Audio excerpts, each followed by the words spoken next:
हरियाणा में किसकी बन रही है सरकार और कौन खेलेगा हरियाणा की गद्दी पर बैठ कर खेल। हरियाणा में किस पार्टी को कहां तक मिल रही हैं सीटें और हरियाणा चुनाव में क्या वाकई इस बार बहुत बड़ा फेरबदल हो रहा है और वाकई बीजेपी जा रही है, कांग्रेस आ रही है। क्या है हरियाणा चुनाव का हाल। हरियाणा चुनाव को लेकर सुबह से हम अपने चैनल पर लगातार एक के बाद एक कई बड़े अपडेट दे रहे हैं। क्या माहौल है, उन तमाम हॉट सीटों का जिक्र भी हमने किया है अपने लाइव प्रोग्राम में, अपने प्रोग्राम में जिन सीटों पर बड़े बड़े दिग्गजों की प्रतिष्ठा दांव पर लगी है। ऐसे में अपने दर्शकों को बता दें कि बहुत बड़े हद तक जो चुनाव है उससे ये साफ स्पष्ट नजर आ रहा है कि इस बार हरियाणा में बदलाव हो रहा है। हमारे पास कुछ रिपोर्ट्स हैं और उस रिपोर्ट्स को लेकर हमारे साथ अमन सर वरिष्ठ जो सहयोगी हैं वो हमारे साथ जुड़े हुए, उनके साथ मैं चर्चा करूंगा। सर सबसे पहले तो इस प्रोग्राम में बहुत बहुत स्वागत है सर आपका। और सर सुबह भी आप हमारे साथ लाइव में थे और जिस तरीके से हमने रिपोर्ट तैयार की है, जिस तरीके की स्थितियों को हम देख रहे हैं, क्या ये माना जाए कि वाकई भूपेंद्र सिंह हुड्डा ने जो खुले मंच पर, भरे मंच पर यह कहा था कि लहर में इस बार भाजपा जा रही है, कांग्रेस आ रही है और इस बार सरकार कांग्रेस की बन रही है, तो क्या वाकई अगर मैं बात करूं जो लोग वोट देकर आए हैं, बहुत बड़े हद तक जो वोटिंग परसेंटेज है, क्या वो इस और इशारा कर रहा है कि इस बार बदलाव हरियाणा में हो रहा है?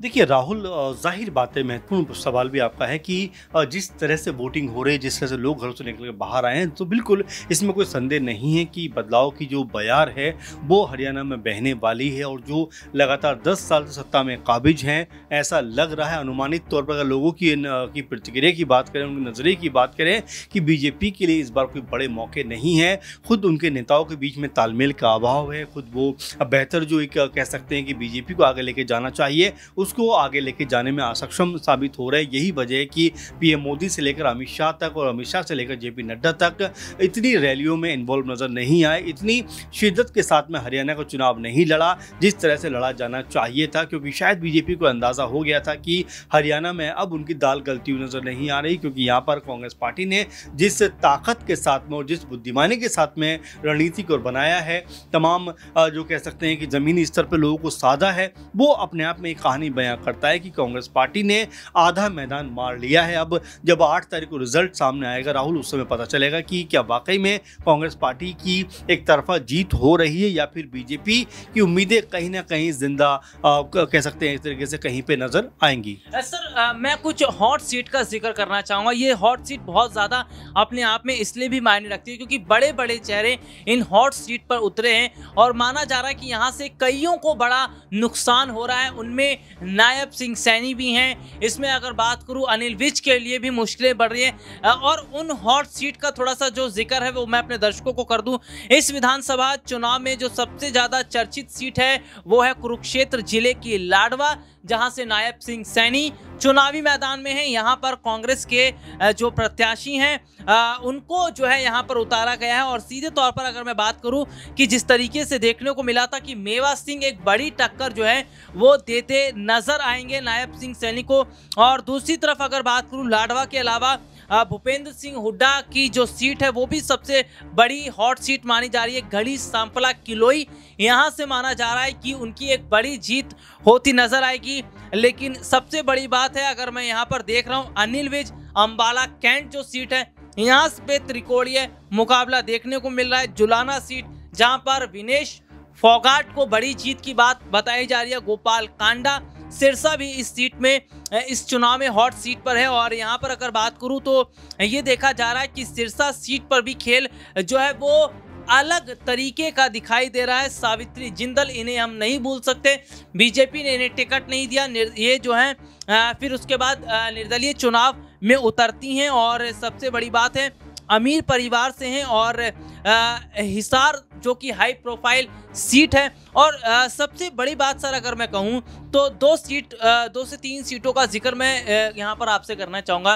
पहली जो सीट है वो है लाडवा, जो कि कुरुक्षेत्र की लाडवा सीट है, जहाँ से मुख्यमंत्री नायब सिंह सैनी मैदान में है। बीजेपी के प्रत्याशी हैं, उम्मीदवार जो हैं मेवालाल जी, वो पहले भी चुनाव जीत चुके हैं, इस बार भी उनके चुनाव जीतने की उम्मीद है। लेकिन अंबाला कैंट का त्रिकोणीय मुकाबला हो रहा है। जुलाना एक ऐसी सीट है जहां से विनेश फोगाट को उतारा गया है। 15 साल तक बीजेपी यहाँ पर कांग्रेस नहीं जीत पाई, लेकिन अब उम्मीद लगाई जा रही है। सर ये जो सीटें हैं, इनका जो सियासी समीकरण जो है बिगड़ रहा है, या अगर मैं कहूँ भाजपा के लिए ठीक नहीं है, कुछ कांग्रेस के लिए ठीक है, तो किस तरीके से आप सर पूरे माहौल को देख रहे हैं? देखिए, अगर हम लाडवा की बात करें तो यहाँ से खुद मुख्यमंत्री नायब सिंह सैनी चुनाव मैदान में हैं, और जाहिर बात है मेवा के सामने जिस तरह से चुनाव मैदान में है तो मुश्किलें तो उनको आएंगी। और जाहिर बात है कि देखिए, जिस तरह से हम नायब सिंह सैनी को लेकर ये बात भी करते रहे हैं कि चुनाव से ठीक 3-4 महीने पहले उनको गद्दी पे बैठाना, उनको मुख्यमंत्री बनाना कहीं ना कहीं उनके लिए ही मुश्किलों का सबब हो रहा है, क्योंकि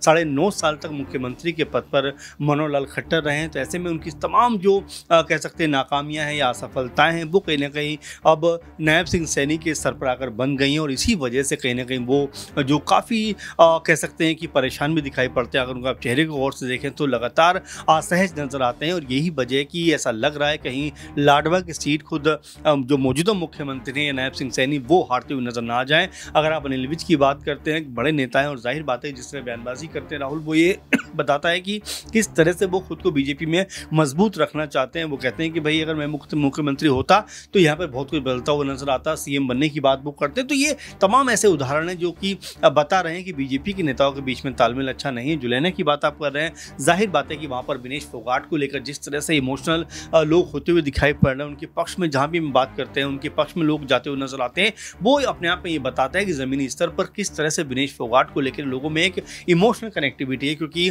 2-3 इंसिडेंट ऐसे हुए हैं जिसमें आप देखिए जिस तरह से उनको जंतर मंतर पर लगातार धरना उन्होंने दिया, उसके बाद पुलिस के द्वारा खिंचेड़ा गया सड़कों पे, एक परेशान उनको किया गया। ब्रजभूषण के खिलाफ जिस तरह से वो डटकर मुकाबला करती रही, इसके बाद ओलंपिक में जाती है, वहाँ पर फाइनल तक का सफर तय करती हैं, फाइनल में जाकर भी उनको कोई मेडल नहीं मिलता, साजिश की जाती है या क्या किया जाता है। लेकिन कहीं ना कहीं उनकी जो उम्मीदें थी, इच्छाएं थी, वो अधूरी रह गई। इसके बाद देश के तमाम जो युवा वर्ग था, महिलाएं थी, वो विनेश फोगाट के कह सकते हैं कि एक साथ आकर खड़ी हो गई। आपने देखा कि जब वो दिल्ली से एयरपोर्ट से निकल अपने घर जाती हैं हरियाणा, तो पूरे रास्ते भर लोग उनको एक तरीके से उत्साह बढ़ाते हुए नजर आते हैं, उनको आशीर्वाद देते हुए नजर आते हैं, बुजुर्ग महिलाएं उनके लिए दुआएं करती हुई नजर आती है। तो ये इमोशनल जो इम्पैक्ट खड़ा हुआ है, ये कहीं ना कहीं बीजेपी के लिए बहुत मुश्किल है कि यहाँ से वो संभल कर आगे बढ़ पाए। जी सर, थोड़ा सा चर्चा मैं कहूँ तो एक रिपोर्ट हमारे पास है जिसमें हम ये अनुमान लगा रहे हैं कि इतनी से इतनी सीटें इस पार्टी को मिल सकती हैं, इनको इतना मिल सकता है। मैं थोड़ा सा सर उस पर चर्चा कर लेता हूँ, आप अपनी राय ज़रूर उस पर रखिएगा, क्योंकि INC प्लस की अगर मैं बात करूँ तो 45 से 50 की बात इसमें कही गई है। बीजेपी जो है वो 32 से 35 इसमें हम दिखा रहे हैं। INLD प्लस है वो 1 से 3 हम इसमें दिखा रहे हैं, अदर जो है वो 4 से 6 है। तो सर जो समीकरण हम लोग दिखा रहे हैं और इसके अनुसार हम देख रहे हैं कि बहुत बड़े हद तक स्थितियां यहीं दिखती नजर आ रही है। तो सर इस पूरे रिपोर्ट पर, इस पूरे ग्राफ पर आपकी क्या प्रतिक्रिया है? मैं सोचता हूँ राहुल की कांग्रेस पार्टी को आप जिस तरह से 45 से 50 दे रहे हैं, लेकिन अशोक तंवर जब से बीजेपी खीमा छोड़ कांग्रेस की तरफ आए हैं तो एक रुझान जरूर बना है दलित वोट बैंक का कांग्रेस तरफ में। तो हो सकता है ये आंकड़ा 50 से भी ऊपर जाता हुआ नजर आए, यानी कि 50 तो लमसम मान के चलिए आप। और जैसी हवा कांग्रेस पार्टी ने बनाई है, बीजेपी लगातार इसमें कह सकते हैं कि माहौल बनाने में असफल रही है, तो यहाँ पर कांग्रेस पार्टी के फेवर में बिल्कुल आपका जो आंकड़ा है वो काफ़ी हद तक सही नजर आता है। कि मुझे तो ऐसा भी लगता है 45-50 नहीं बल्कि 50 से भी प्लस हो सकती है। वहीं अगर बीजेपी की आपने जिस तरह बात की है कि 32 से 35 सीटें आप दे रहे हैं उनको, तो बिल्कुल इसमें बीजेपी को हम कमज़ोर नहीं आंक सकते। हम ये नहीं कह सकते बीजेपी का पूरी तरह सफाया हो जाएगा, लेकिन मैं अपने नज़र से कहूँ तो 25 से 30 सीटें बीजेपी को शायद आती हुई नजर आ रही हैं। बाकी आम आदमी पार्टी को इक्का दुक्का सीटें आ सकती हैं, INLD को 2-4 सीटें आ सकती हैं, यानी कि मिला जुलाकर जो अन्य हैं उनके खाते में भी 6-7-8 सीटें आ सकती हैं। तो मिला जुला कर यही आपका गणित है। लेकिन फिर भी मुझे ऐसा लगता है कांग्रेस पार्टी बहुमत में तो आ रही है, लेकिन हो सकता है कि 50 से प्लस सीटें उनके पास आती हुई दिखाई पड़े। सर 50 से प्लस आप कांग्रेस पार्टी की बात कर रहे हैं, जबकि हरियाणा में सरकार कांग्रेस की, इन्होंने इन्होंने मुख्यमंत्री भी बदल लिए। हरियाणा में हमने देखा कि बीजेपी का जो है बहुत बड़े हद तक इन्होंने जो भी काम किए हैं वो इनको ऐसा लग रहा है कि होते नजर आए। लेकिन क्या बड़ी एक वजह है कि हरियाणा में बीजेपी की सरकार तो है लेकिन फिर भी ये लोग 50 पार नहीं कर पा रहे, 32 से 35 में सिमटते नजर आ रहे हैं। मुख्यमंत्री भी इन्होंने बदल लिया, खट्टर को बदल के नायब सिंह सैनी को बना दिया। तो जनता के मन में इस बार कांग्रेस को लेकर इतनी लहर क्यों दिखाई दे रही है और बीजेपी के लिए इतना सन्नाटा क्यों नजर आ रहा है? कई वजह है इसकी। पहली बात तो बीजेपी से शुरुआत करें तो बीजेपी के नेताओं के बीच में जो तालमेल का अभाव है वो एक बड़ा कारण है कि आप अगर आपस में बेहतर तालमेल नहीं रखोगे, बेहतर संबंध नहीं रखोगे तो आपकी पार्टी कमजोर होगी। आप देखिए शुरुआत से ही जब नायब सिंह सैनी मुख्यमंत्री बने, अनिल विज नाराज हो जाते हैं, उसके बाद राव इंद्रजीत कहते हैं कि मुख्यमंत्री बनने के लायक अगर कोई है तो मैं हूँ। फिर अभी आप देखें आज का बयान ही अनिल विज का, वो कहते हैं मुख्यमंत्री अगर मैं होता तो हरियाणा कहाँ से कहाँ पहुँच गया होता। तो ये जो तमाम बातें ये बताती हैं कि बीजेपी के नेताओं के बीच में कोई तालमेल नहीं है। वहीं कई ऐसे मुद्दे हैं, चाहे किसानों का मुद्दा हो, एमएसपी का मुद्दा हो, जवानों का मुद्दा हो, पहलवानों का मुद्दा हो, बेरोजगारी का मुद्दा हो, ये तमाम ऐसे मुद्दे हैं जो अब हरियाणा की जनता बीजेपी से पूछती हुई नजर आती है कि भाई 10 साल से आप लगातार सत्ता में हैं, आपने कितना रोजगार दिया। और ये बात कहना बेहद अहम जरूरी भी हो जाता है कि हरियाणा जैसा छोटा राज्य भी बेरोजगारी के मामले में इस समय देश में नंबर 1 पे आकर खड़ा हो जाता है। तो सवाल जाहिर बातें उठते हुए नजर आते हैं। और देखिए हिंदू मुस्लिम की बात आप कब तक करेंगे, आखिर जाहिर बात है कि उससे आपको ऊपर उठना पड़ेगा। लोगों के पास जो परेशानियां दिक्कतें हैं, जो विकास वो चाहते हैं, बेहतर एजुकेशन चाहते हैं, स्वास्थ्य बेहतर चाहते हैं, सड़कें बेहतर चाहते हैं, रोजगार चाहते हैं, तो आखिर उनको आप ये कब देंगे? धर्म के जाल से निकलाकर आप कब उनके लिए कोई बेहतर राह बनाते हुए नजर आएंगे? तो ये तमाम सारे मुद्दे हैं जो लोगों की समझ में आ रहे हैं कि अगर हम धर्म का नाम लेकर ही आगे बढ़ते रहेंगे तो विकास बहुत पीछे छूट जाएगा, विकास के मुद्दे बहुत पीछे छूट जाएंगे। इसीलिए आप देखिए हरियाणा का जो माहौल है बदला हुआ नजर आता है। राहुल गांधी ने स्पष्ट रूप से कहा कि इक्का दुक्का नहीं बल्कि 36 जो बिरादरी हैं हम उनको आगे लेकर जाना चाहते हैं, यानी कि समाज के हर तबके को लेकर हम आगे बढ़ना चाहते हैं, हम हिंदू मुस्लिम नहीं करना है। और ये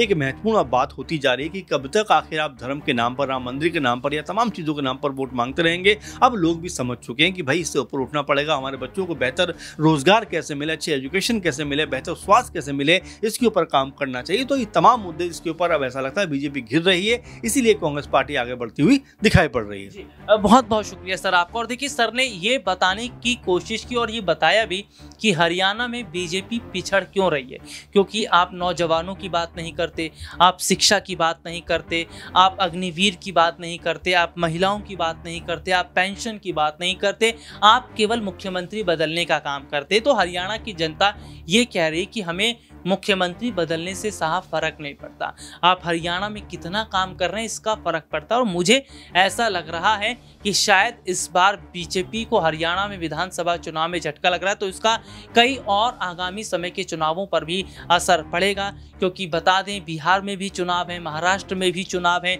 फिर दिल्ली में भी विधानसभा चुनाव है। तो इन चुनावों पर भी क्या वाकई इस चुनाव का असर दिखता नजर आएगा? और मेरा एक सवाल ये भी है कि क्या वाकई मोदी मैजिक खत्म हो चुका है? क्या जनता वाकई अब प्रधानमंत्री नरेंद्र मोदी पर विश्वास नहीं कर रही है, बीजेपी पर उतना विश्वास नहीं कर रही है? और क्या हरियाणा चुनाव से आने वाले चुनाव की जो तस्वीर है वो बिल्कुल अलग होती नजर आएगी? फिलहाल आज के इस प्रोग्राम में इतना ही। आपसे फिर दोबारा मुलाकात होगी, तब तक के लिए इजाजत दीजिए। नमस्कार।